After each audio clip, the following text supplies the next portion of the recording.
Hello, this is Mike Corrali, and this lecture is entitled The World Trade Organization. Our seminar question for this lecture is both the General Agreement on Tariffs and Trade, GATT, and its successor, the World Trade Organization, WTO, seek to maintain open international trade between states. Using the 2019 Boeing Airbus decision as a case study, please describe the process by which the WTO granted the United States the authority to impose retaliatory tariffs on the European Union and what the EU's response has been. As an introduction to the WTO, we understand the classic era of free trade and international laissez-faire lasted less than 3 decades, from the repeal of the Corn Laws in 1846 to approximately 1870s, when protectionist tariffs increased. From the latter decades of the 19th century to the years immediately following World War II, trade protection grew steadily until the 1930s. Post-World War II experienced trade liberalization and expansion, largely due to GATT, until the 1970s, with stagnation and a new protectionism. The use of non-tariff barriers to keep out all Japanese and other imports contributed to the stagnation. The shift from comparative to competitive advantage, fair labor standards, and an environmental protection also contributed to the new protectionism. What it is. The World Trade Organization is an intergovernmental organization, IGO, that is concerned with the regulation of international trade between nations. When it began, the WTO officially commenced on January 1st, 1995, under the Marrakesh Agreement, signed by 123 nations on April 15, 1994, replacing the General Agreement on Tariffs and Trade, which had commenced in 1948. The WTO is the largest international economic organization in the world. What it does. The WTO deals with regulation of trade in goods, services, and intellectual property between participating countries by providing a framework for negotiating trade agreements and a dispute resolution process aimed at enforcing participants' adherence to WTO agreements, which are signed by representatives of member governments and ratified by their parliaments. What they don't do. The WTO prohibits discrimination between trading partners, but provides exceptions for environmental protections, national security, and other important goals. Trade-related disputes are resolved by independent judges at the WTO through formal dispute resolution process. Where they are. The WTO's current Director General is Roberto Azevedo, who leads a staff of over 600 people in Geneva, Switzerland. There are currently 164 member states with an annual budget of $200 million. In May 2013, Robert Azevedo was appointed to succeed Pascal Lamy as the WTO's Director General, with a term beginning September 1st, 2013. There were 9 nominated candidates for the role, Azevedo being considered the insider's candidate preferred by developing economies. His opponent, Mexican Herminio Blanco, was considered to have been the preferred candidate of the richer nations. The Brazilian government preempted the official announcement to state that Azevedo had won by a wide margin. The official announcement from the WTO's 3-person committee for selecting the Director General was published on May 8, 2013, declaring Azevedo as the emergent consensus candidate from several rounds of consultation. The formal election occurred at the General Council meeting on May 14th. Among the various functions of the World Trade Organization, these are regarded by analysts as the most important. It oversees the implementation, administration, and operation of the covered agreements, and it provides a forum for negotiations and for settling disputes. Additionally, it is the WTO's duty to review and propagate the national trade policies and to ensure the coherence and transparency of trade policies through surveillance in global economic policymaking. Another priority of the WTO is the assistance of developing, least developed, and low-income countries in transition to adjust to WTO rules and disciplines through technical cooperation and training. The WTO holds 5 binding principles: non-discrimination, reciprocity, binding and enforceable commitments, transparency, and safety. In non-discrimination, it has 2 major components: the most favored nation (MFN) rule and the national treatment policy. Both are embedded in the main WTO rules on goods, services, and intellectual property, but their precise scope and nature differ across these areas. The most favored nation MFN rule requires that a WTO member must apply the same conditions on all trade with other WTO members. In other words, a WTO member has to grant the most favorable conditions under which it allows trade in a certain product type to all other WTO members. In other words, if you grant someone a special favor, then you have to do the same for all the other WTO members. National treatment means that imported goods should be treated no less favorable than domestically produced goods, at least after the foreign goods have entered the market.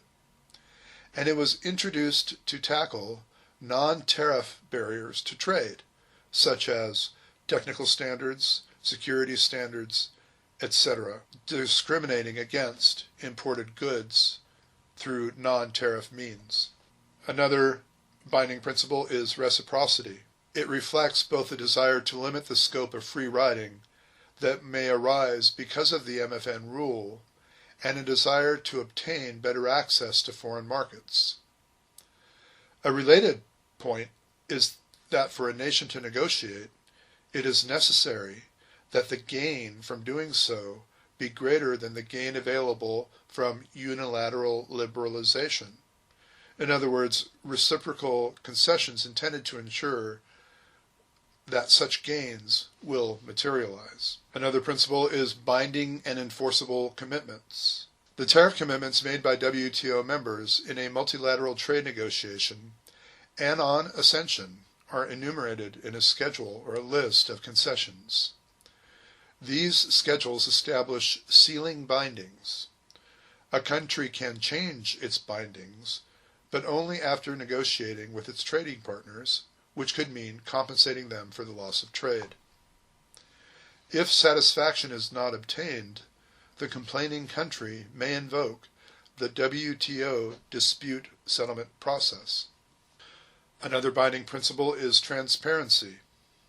The WTO members are required to publish their trade regulations, to maintain institutions allowing for the review of administrative decisions affecting trade, to respond to requests for information by other members, and to notify changes in trade policies to the WTO. These internal transparency requirements are supplemented and facilitated by periodic country-specific reports called trade policy reviews through the Trade Policy Review Mechanism.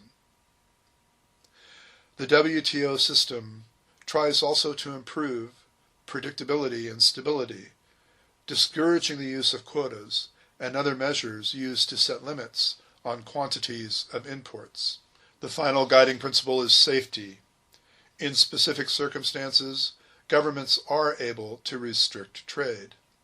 The WTO's agreements permit members to take measures to protect not only the environment, but also public health, animal health, and plant health. We then look at the General Council subsidiary elements, which we will define here, but will touch on in greater detail further in this lecture. And this includes the Council for Trade in Goods, the Council for Trade-related aspects of intellectual property rights, the Council for Trade and Services, and the Trade Negotiations Committee. The Council for Trade in Goods. There are 11 committees under the jurisdiction of the Goods Council, each with a specific task. All members of the WTO participate in the committees. The Textiles monitoring body is separate from the other committees, but still under the jurisdiction of the Goods Council. The body has its own chairman and only 10 members. The body also has several groups relating to textiles. Intellectual property rights. Information on intellectual property in the WTO, news and official records of the activities of the TRIPS Council, and details of the WTO's work with other international organizations in the field. The Council for Trade and Services operates under the guidance of the General Council and is responsible for overseeing the functioning of the General Agreement on Trade in Services, or the GATT's agreement. It is open to all WTO members and can create subsidiary bodies as required. The Trade Negotiations Committee, the TNC, is the committee that deals with the current trade talks round. The chair of the TNC is the WTO's Director General. The WTO's predecessor, the General Agreement on Tariffs and Trade, GATT, was established by a multilateral treaty of 23 countries in 1947 after World War II, in the wake of other new multilateral institutions dedicated to international economic cooperation, such as the World Bank, that was founded in 1944, and the International Monetary Fund, also founded in 1944 and 1945. We will have a separate lecture on those two organizations in future talks. A comparable international institution for trade, named the International Trade Organization, never started as the U.S. and other signatories didn't ratify the Establishment Treaty, and so GATT slowly became a de facto international organization. I'm fond of saying that the WTO had its birth at Bretton Woods, but Bretton Woods had its birth at Placentia Bay, at Newfoundland, in August of 1941, with the birth of the Atlantic Charter, Article 7, that created the Lend-Lease agreement between the United States and Great Britain, while the United States was still not part of World War II. In our reading, and in part in this lecture, we're going to be talking a lot about rounds, R-O-U-N-D. A round in the parlance of the WTO is a series of trade talks, as in a round being a sequence of recurring routine or repetitive actions or events, such as I went about my round of chores or attended the newest round of talks. For the WTO, rounds are named after the place of their occurrence, such as the Havana Round, the first one under GATT, or the Tokyo Round, or the Marrakesh Round, the last one under GATT that actually originated the WTO. There is also a ministerial conference that is held in Geneva every 2 years, and at that, the next round, if it's to be held, is decided. So we get back to our roots. The General Agreement on Tariffs and Trade. In July 1944, the United States and Great Britain held a conference at Bretton Woods for a set of post-war economic institutions, including setting up an international bank for reconstruction and development that's going to evolve into the World Bank, the International Monetary Fund, and then in December of 1945, The United Nations attempted to launch the idea of an international trade organization, as I mentioned before, the WTO. It met for a first set of negotiations in London. 23 founding members were presented and signed the General Agreement on Tariffs and Trade, GATT. In 1940, the WTO Charter was agreed to at a United Nations conference. And then in 1950, the U.S. announced that it would not seek U.S. congressional ratification of the Havana Charter, effectively terminating the WTO plan. And so GATT, the General Agreement on Tariffs and Trade, stood. So between 1946 and 1994, the GATT provided a framework for multilateral trade negotiations. Rounds reduced tariffs among member countries in many but not all sectors. The average tariff on manufactured products imposed by industrial countries fell from 35% to 4%. However, the GATT Secretariat could not always effectively enforce negotiated agreements without the legal standing of the WTO. And so they resolved in 1944 with the Marrakesh Agreement providing for the creation of the WTO, the World Trade Organization. What does GATT entail? Well, really, again, the most important principle is non-discrimination. And there are important sub-principles under non-discrimination. First being the most favored nation. Each member must grant treatment to each other member as favorable as it extends to any other member country. For instance, if Japan lowers a tariff on Indonesia's exports of a certain product, it must also lower its tariff on the exports of that product from all other member countries. That being said, exceptions are allowed and preferences are granted. And that has to do with safety, and we'll talk about that guiding principle again. There is also an important principle of national treatment, and so it addresses the internal, domestic policies such as taxes. So foreign goods within a country should be treated no less favorably than domestic goods with regard to tax policies. A second important GATT principle is the general prohibition of quotas or quantitative restrictions on trade. This reflects a long-standing view that price distortions, tariffs, are preferred to quantity distortions in international markets. Quantitative restrictions were one of the most significant impediments to trade prior to the establishment of GATT.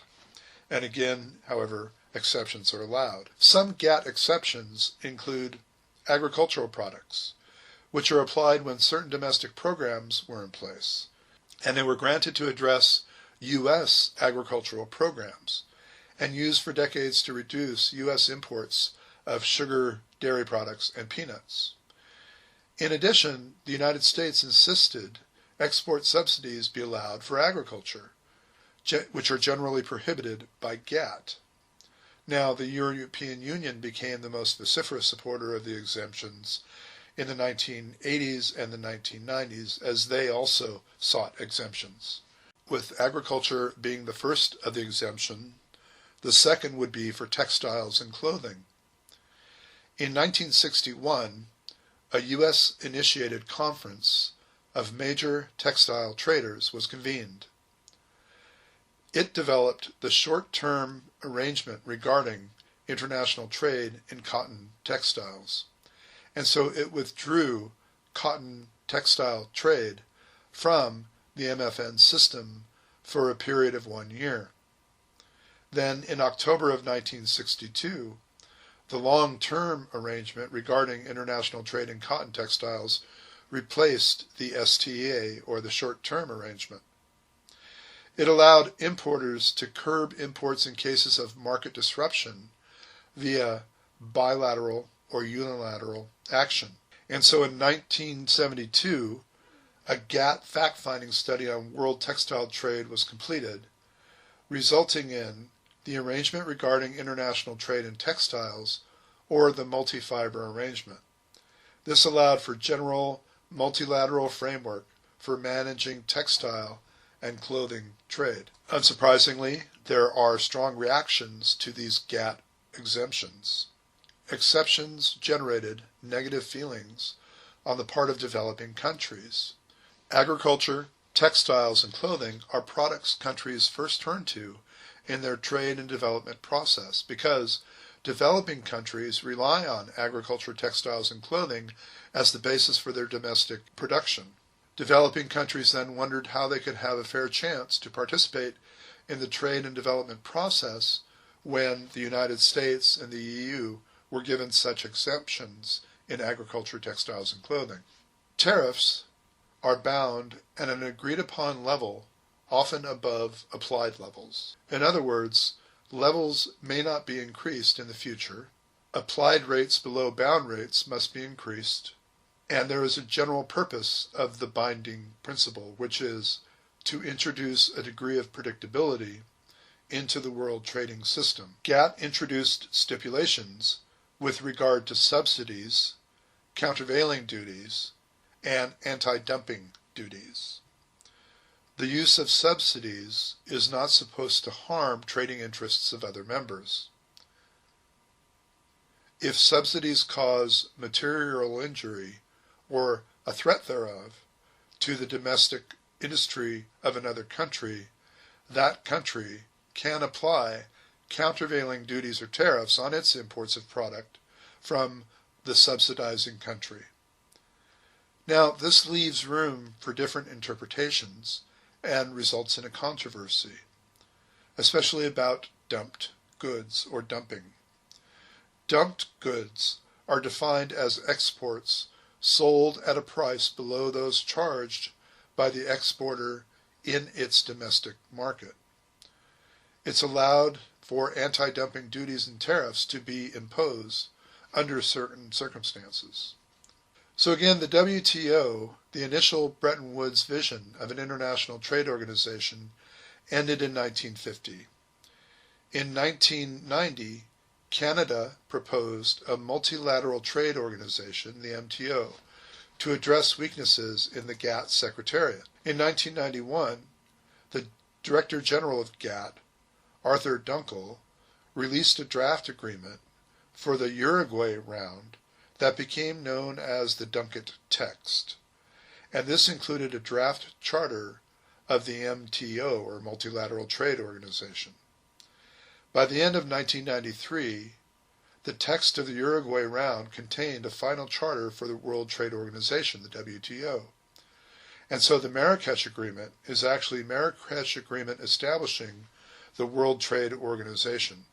The Marrakesh Agreement and the WTO is sometimes referred to as a tripod in that it primarily addressed the following three areas: the trade in goods, an agreement on agriculture, and an agreement on textiles and clothing; trade in services, as specified in the General Agreement on Trade and Services; and intellectual property, as specified in the Agreement on Trade-Related Aspects of Intellectual Property Rights. And these included a WTO charter. And so it established the WTO as a legal international organization, and it stipulated that the WTO shall provide the common institutional framework for the conduct of trade relations among its members, and define the functions of the WTO. And so if you look at the administrative structure of the WTO in this chart called Table 7.2, Administrative Structure, you have the body, the composition of the body, and the function of the body. So the first of these four is the Ministerial Conference, with representatives of all members of the WTO, and it meets at least once every 2 years, carries out the functions of the WTO, and makes decisions and takes action. Then you also have the General Council, which is also composed of representatives of all members, and it meets between the meetings of the Ministerial Conference. It establishes rules and procedures, discharges responsibilities of the Dispute Settlement Body, and discharges responsibilities of the Trade Policy Review Body. Next, we have the Secretariat, who is the Director General and his staff, and they conduct the organizational business of the WTO. Then we have the Council for Trade in Goods, which oversees the functioning of the multilateral agreements in what's known as the WTO Annex 1A. Further, you have the Council for Trade and Services that oversees the functioning of the multilateral agreements of Annex 1B. You have the Council for Trade-related aspect of intellectual property rights that oversees the functioning of the multilateral agreements in Annex 1C. You have the Dispute Settlement Body that establishes panels, adopts panel and appellate body reports, maintains surveillance of implementation of rulings and recommendations. You have panels, 3 or 5 well-qualified government and or non-government individuals make up this body that assists in dispute settlement by making findings and recommendations in dispute settlement cases. You also have the appellate body, the last of these bodies, made up of 7 persons, 3 of whom serve on any one case, and hears appeals from panel cases.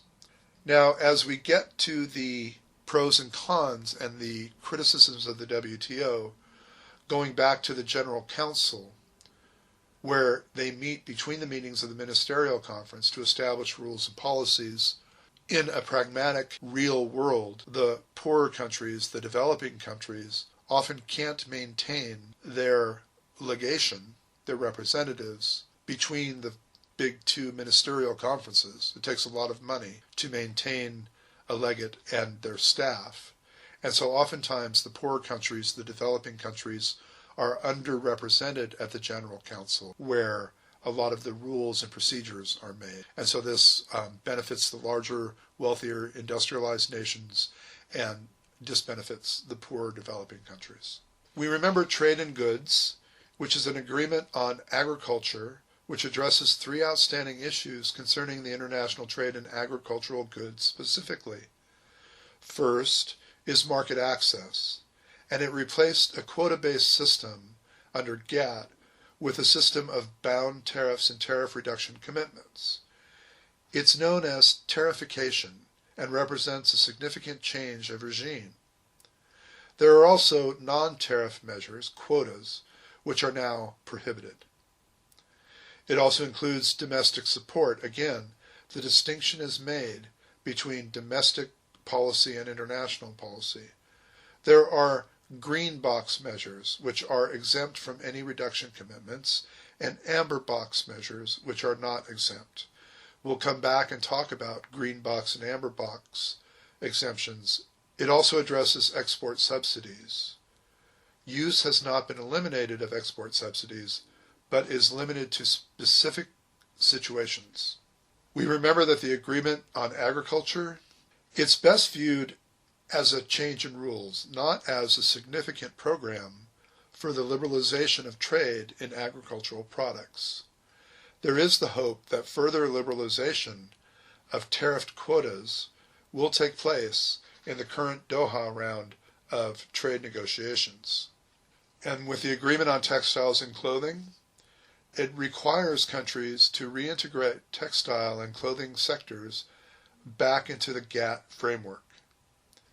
At the end of a 10-year period, all quotas on textile and clothing trade must be removed, and these are stated in the terms of product categories listed in the ATC Annex that we discussed earlier. But there are some noteworthy points. Integration is in terms of volume and not in value. Importing countries expanded the annex to include many items that were really never subject to the MFA. And there is a safeguard clause which can be invoked to slow down its implementation. With trade and services, this composes more than 20% of the total world trade and has at times grown faster than trade in goods. With the General Agreement on Trade and Services, GATS, this significant outcome of the Uruguay round represented first-time services were brought into multilateral trade agreement, and negotiations were difficult due to the fact that trade in services is less tangible than trade in goods. And so it defined trade in services as occurring in one of 4 modes. First mode is cross-border trade. Second mode is movement of consumers. The third mode is foreign direct investment, or FDI, that we've touched on several times in this class. And the fourth mode is the movement of natural persons. And so with cross-border trade, it's mode of supply that does not require actual physical movement of producers or consumers. For example, Indian firms move medical transcription services to U.S. hospitals via satellite technology. Next, you have movement of consumers, and so consumer travel to the country of the producer, in example for tourism services, is under this rubric. Foreign direct investment, FDI, services that require a commercial presence by producers in the country of the consumers, for example, any financial services. And finally, temporary movement of natural persons, or the non-commercial presence by production, for example, consulting, construction, and instructional services, such as the Belt and Road Initiative from China in Africa that we touched on in a previous lecture. There is, of course, difficulty negotiating GATTs. There is a resistance from a number of developing countries. The United States and the European Union supported it and prevailed upon developing countries to allow negotiations to move forward. Each member was allowed to specify non-discrimination exemptions on a negative list of sectors upon entry into the agreement, and those were to last for 10 years. In the general agreement on trades and services, there is also positive list restrictions, including service suppliers, the total value of service transactions, the total number of operations and output, the number of personnel employed, the type of legal entity in the case of an FDI, and these requirements were optional if a member identified ones they wanted to maintain in a second positive list. Protocols to GATTs include a revised schedule of commitments on financial services dated 1995, schedules of specific commitments relating to the movement of natural persons in 1995, the schedules of specific commitments concerning basic telecommunications agreed to in 1997, and finally the fifth GATT's protocol, schedules of specific commitments and its list of exemptions from Article 2 concerning financial services that was agreed to in 1998. With intellectual property product and process patents, this is an important conversation happening in today's trade negotiations, and is a big bone of contention between the United States and China. Intellectual property product and process patents address an asset in the form of rights conferred upon a product of invention or creation by a country's legal system. And so there is an agreement on trade-related aspects of intellectual property rights, or TRIPS.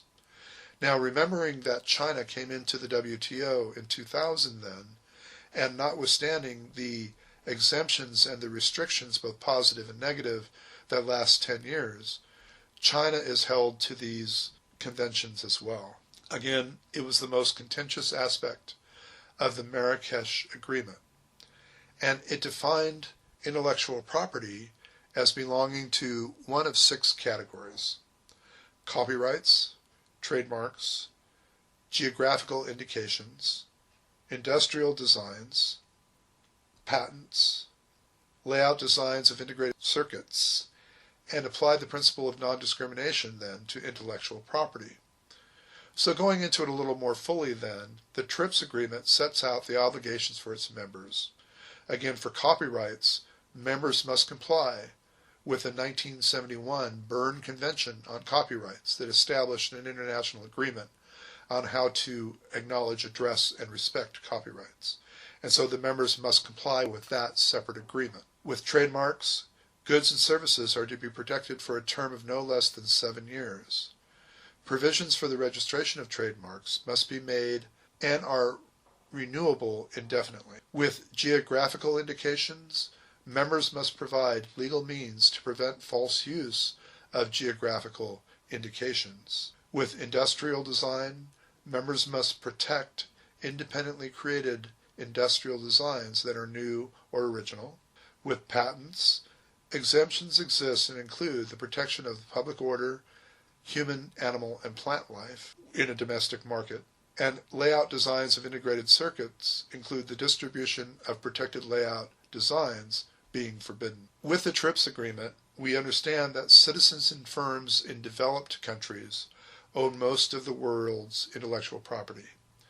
Developing countries often have less IP protection than developed countries, especially in the case of patents. And so this raises the cost of many goods and services to developing countries, because it represents a transfer from the developing country consumers to the developed country producers. It allows for greater transition periods for developing countries under those 6 obligations. And so developed countries must have instituted the above obligations by 1996. Developing countries must have instituted them by 2000. And least developed countries have until 2005 to agree to those 6 obligations as a transition period. So again, with the TRIPS agreement, in short to medium time frames, welfare gains may be absent. Some economists from developing countries consider TRIPS to be a welfare worsening, non-trade agenda item that has no place in the WTO. They argue that it lacks efficiency gains that characterize trade and restricts freedom of countries to choose intellectual property regime that is best for them. It represents a significant concession on the part of the developing world. And again, one of the most contentious area of agreement is under AIDS drugs. So the U.S. government has pressured country to honor the U.S. patents on AIDS drugs, which could effectively price drugs above the reach of AIDS patients in certain countries, thereby increasing AIDS mortality rates.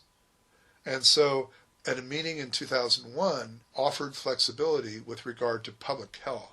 And so, the benefits to developing countries from TRIPS? Well, according to economist Keith Mascus in 2000, he argues that there is increased inward FDI and technology transfer as a benefit of joining TRIPS, and increased domestic innovation. He argues that TRIPS imposes short-term costs in the hope of generating long-term benefits. Your seminar question centers on the dispute between Boeing and Airbus in the United States and the EU, and so it's important that we understand the dispute settlement process in the WTO. We begin, as I suggest, with consultation. And if it's not resolved in 60 days, it heads to a panel. If the decisions are appealed, it goes to the appellate body.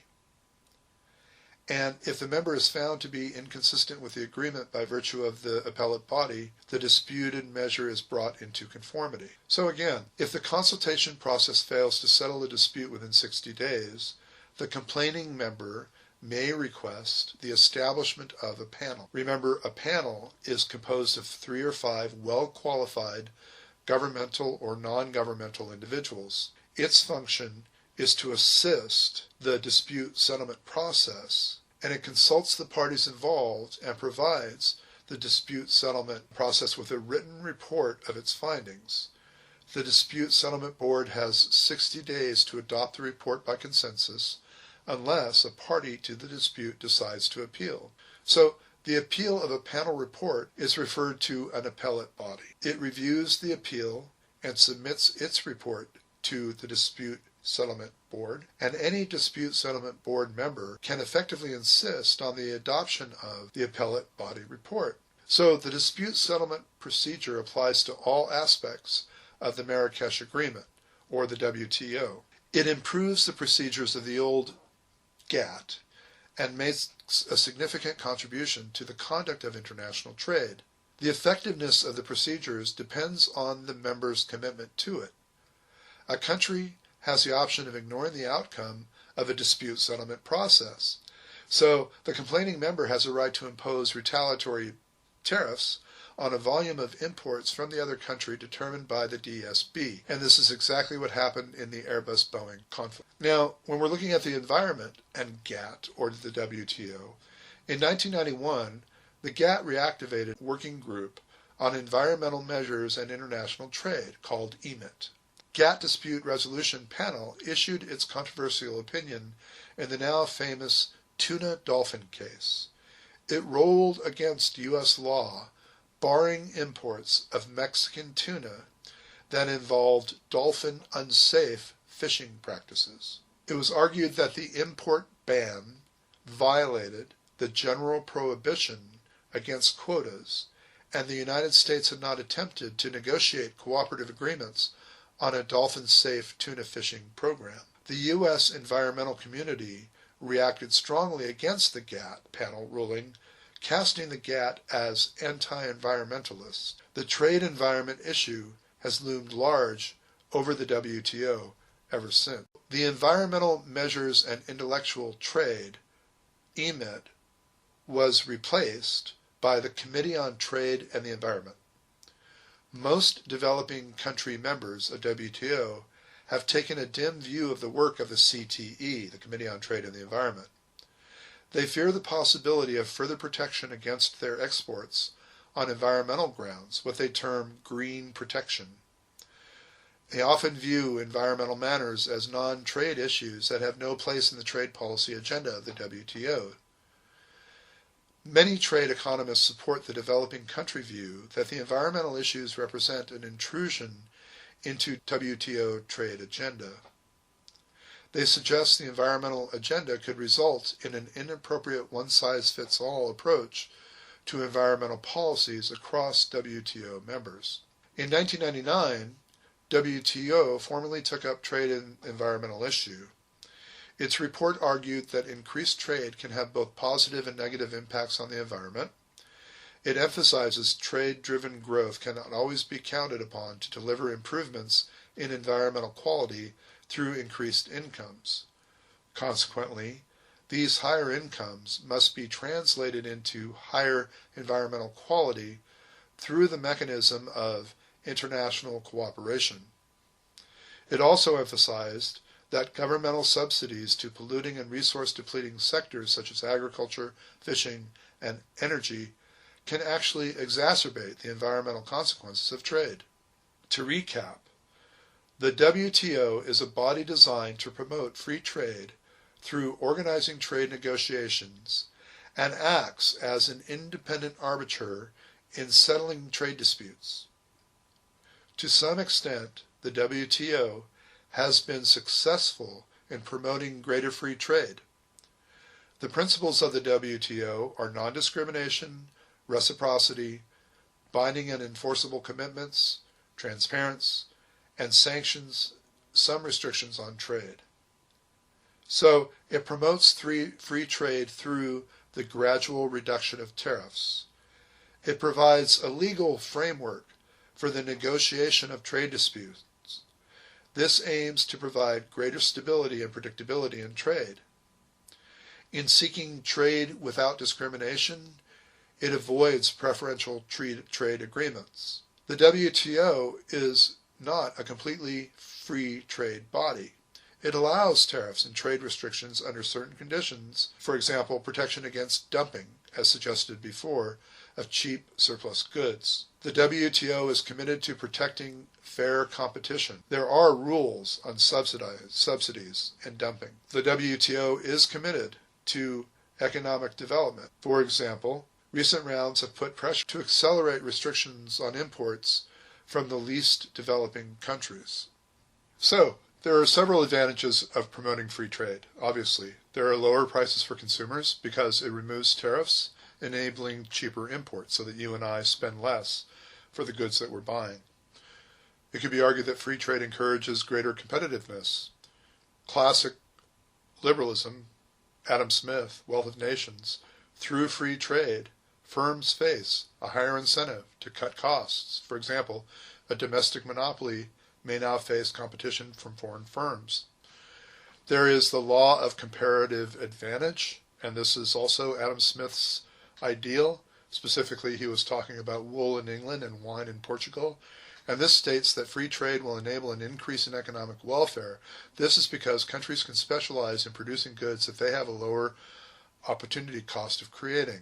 In other words, if they can create wine much more cheaply than England, then they can sell that wine, make money, and buy England's wool, which it can produce much less cheaply than Portugal. There are also economies of scale. By encouraging free trade, firms can specialize and produce a higher quantity.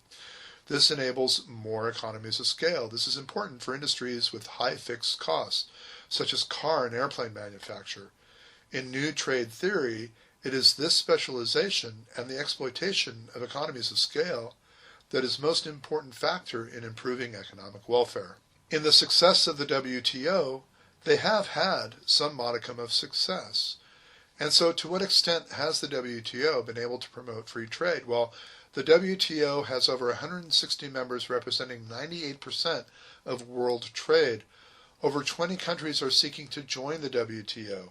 As I suggested, China had to remove over 7,000 trade barriers in order to be allowed to join. An increased number of trade disputes have been brought to the WTO, and showing the WTO really is a forum for helping resolve those disputes. WTO regulations and cooperations helped avoid a major trade war. This was significant especially during the 2008-2009 global recession, which isn't to say there aren't disadvantages to the WTO. It has been criticized for trade rules which are still unfavorable towards developing countries. Many developed countries went through a period of tariff protection. This enabled them to protect new emerging domestic industries. Free trade may prevent developing countries from developing their infant industry. For example, if a developing country was trying to diversify their economy to develop new manufacturing industry, they may be unable to do so without some form of tariff protection, which is inherent mercantilism. The WTO is being overshadowed by the new tip trade deals. These deals are negotiated away from the WTO and focuses mainly on the US and the EU. It excludes China, Russia, India, Brazil, and South Africa, and it threatens to diminish the importance of the WTO. Further, there is the difficulty of making progress. WTO trade deals have been quite difficult to form consensus. Various rounds have taken many years to slowly progress. It results in countries seeking alternatives such as TIP or local bilateral deals. WTO trade deals still encompass a lot of protectionism in areas like agriculture, cloth and textiles, protectionist tariffs which primarily benefit richer nations such as the EU and the US. WTO has implemented a strong defense of TRIPS, the trade-related intellectual property rights. These allow firms to implement patents and copyrights. Again, in areas such as life-saving drugs, it has raised the price and made it less affordable for developing countries. The WTO has rules which favor multinationals. For example, the most favored nation principle means countries should trade without discrimination. This has advantages, but also disadvantages, because it means that developing countries cannot give preference to local contractors, but may have to choose foreign multinationals, whatever their history in repatriation of profit or investment in the area. So again, going back to our seminar question, both GATT and its successor, the WTO, seek to maintain open international trade between states. Using the 2019 Boeing-Airbus decision as a case study, please describe the process by which the WTO granted the U.S. authority to impose retaliatory tariffs on the EU and what the EU's response has been. So this is going to take a little research and a little reading online for you, but now that you have the basis of GATT and the WTO, what it's intended to do, and what its dispute settlement process is, you can look at this case study of Boeing and Airbus in 2019, and this fight between the EU and the US, and describe what happened a little more fully with a little more understanding of the WTO and its process. That is our lecture for the WTO. Thank you.